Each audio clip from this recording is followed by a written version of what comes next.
The phone, you're moving on. I want better.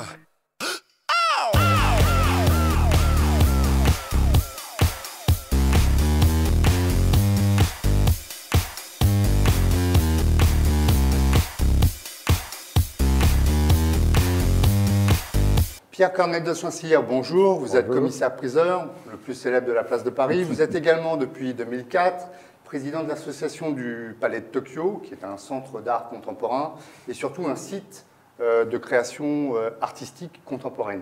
Vous pouvez nous parler un peu du Palais de Tokyo et surtout de ce qu'apporte l'art contemporain aujourd'hui dans la vie? Le Palais de Tokyo, c'est un endroit merveilleux parce que nous sommes partis d'une friche, puisque tout avait été cassé pour en faire un palais du cinéma. Et imaginez 10 000 mètres carrés devant la Tour Eiffel, fermée pendant 12 ans.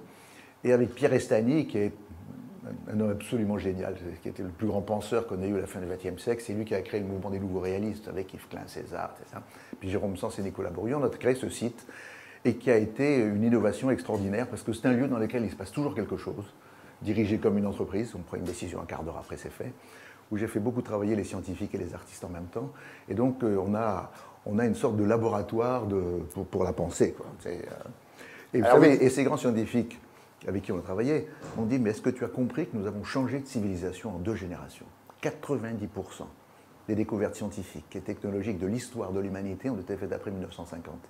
Ça veut dire que le seul moteur de cette nouvelle civilisation, c'est le neurone, la créativité scientifique et artistique. Alors 2 choses, vous dites, le Palais de Tokyo, c'est dirigé comme une entreprise.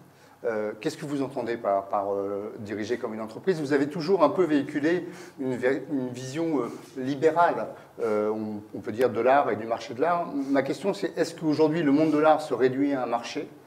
Est-ce que tout est marché dans l'art? Non, mais le marché, ça a toujours existé. Il y a toujours les imbéciles qui nous disent que l'art et l'argent sont incompatibles, ce qui est une bêtise.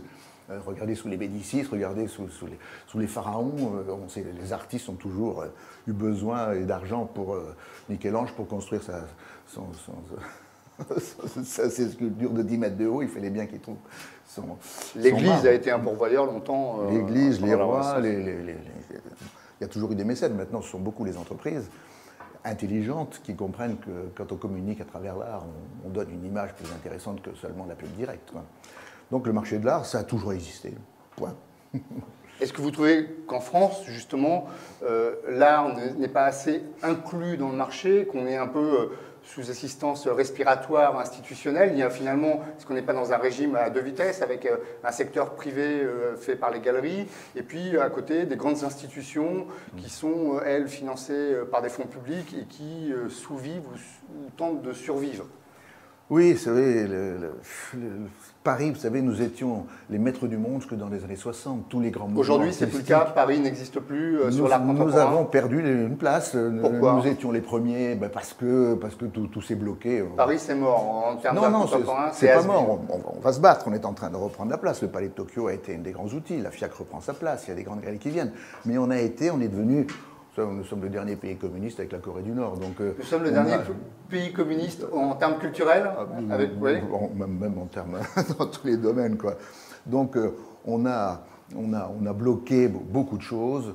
Vous savez, avec toute la création des fracs et des dracs, on a beaucoup pris les artistes, mis dans les caves. Et au lieu de les promouvoir à l'étranger, on s'est contenté de les acheter et de les mettre dans les caves. Il faut promouvoir, on est sur une si on réduit l'art contemporain au marché, est-ce qu'on ne risque pas d'avoir essentiellement des croûtes? C'est-à-dire que est-ce que c'est la valeur marchande qui fait la valeur artistique? Est-ce qu'on peut réduire la valeur artistique à la valeur marchande? Non, mais tout commence par les collectionneurs. Les musées se réveillent toujours 50 ans après. Hein. Les premiers Picasso ont été achetés dans les années 50. Je me rappelle qu'il y avait créé avant quand même. Donc tout commence par les collectionneurs. Ce sont eux qui ont le goût, qui prennent les risques, avec leur propre argent, pas avec l'argent des autres. Ce sont eux qui ont une vision internationale des choses. Et c'est à partir de ça que se développe la création artistique. Regardez aux États-Unis, tous les musées sont des musées privés. Et puis il y a une vraie collaboration entre les musées, les galeries, les médias, les entreprises et tout. Il y a des grands artistes que je sache, non? Alors vous dites ça, mais le Palais de Tokyo fonctionne quand même à 50% avec des budgets et des fonds publics alloués par le ministère de la Culture, sur lequel vous ne crachez pas. Finalement, vous fonctionnez également avec des fonds publics. Nous sommes une association, comme nous sommes chez eux, on a créé une association. Mais enfin, la majorité quand même des frais de fonctionnement sont des frais privés. Hein. Donc on travaille beaucoup avec les entreprises. Bon, maintenant, on a une nouvelle structure, on va voir comment ça va se passer, avec comme seul actionnaire l'État, on va voir comment ça va se passer. Mais jusqu'à présent, Aujourd'hui, le seul actionnaire, c'est l'État? On a créé une nouvelle structure parce que j'ai récupéré le bas. Beaubourg avait voulu nous prendre le bas, je suis arrivé à le récupérer, donc on va avoir le plus bel espace du monde. Vous êtes un peu dans un paradoxe, parce que finalement vous êtes un peu comme Coluche, en disant que toutes ces institutions, c'est un peu du temps perdu à un fric fou, en quelque sorte, c'est ce que disait Coluche un peu sur la culture, et vous vous trouvez aujourd'hui à la tête d'une institution culturelle de ce genre, non? Ben, non, moi, c'était une association. Hein. Le ministère de la Culture n'a même pas le droit de vote. Donc, tous mes actionnaires sont des actionnaires privés. J'ai fait venir le président de Vuitton, enfin des gens qui sont des hommes d'action, quoi. Le Palais de Tokyo aujourd'hui est en rénovation pour, entre autres, notamment s'agrandir. Vous allez avoir 9000 m² supplémentaires d'ici 2012. Ma question, c'est sur le gigantisme de ces institutions. À quoi ça sert d'avoir toujours plus grand? Est-ce que ces institutions, finalement, aujourd'hui, ne sont pas un peu impersonnelles et noyées dans le gigantisme? Ce n'est pas du tout gigantisme, c'est un grand espace. Le Palais de Tokyo, c'était le pavillon japonais de l'exposition universelle de 1937. C'était une institution qui fonctionnait comme ça. Oui, mais aujourd'hui, on crée des grands paquebots qu'on augmente toujours. Est-ce que ça a un intérêt? On ne l'augmente pas, on récupère. Imaginez que le bas est fermé depuis un quart de siècle. Vous imaginez? Ça ne servait à rien, c'était en friche. Fermé, tout a été cassé. Comment peut-on laisser 10 000 m² devant la Tour Eiffel fermée pendant 25 ans? Donc il y a 3 salles de cinéma. Hein. D'accord. C'est ces espaces-là que vous récupérez, que vous aménagez. Exactement. Et que vous allez mettre au service de la création artistique.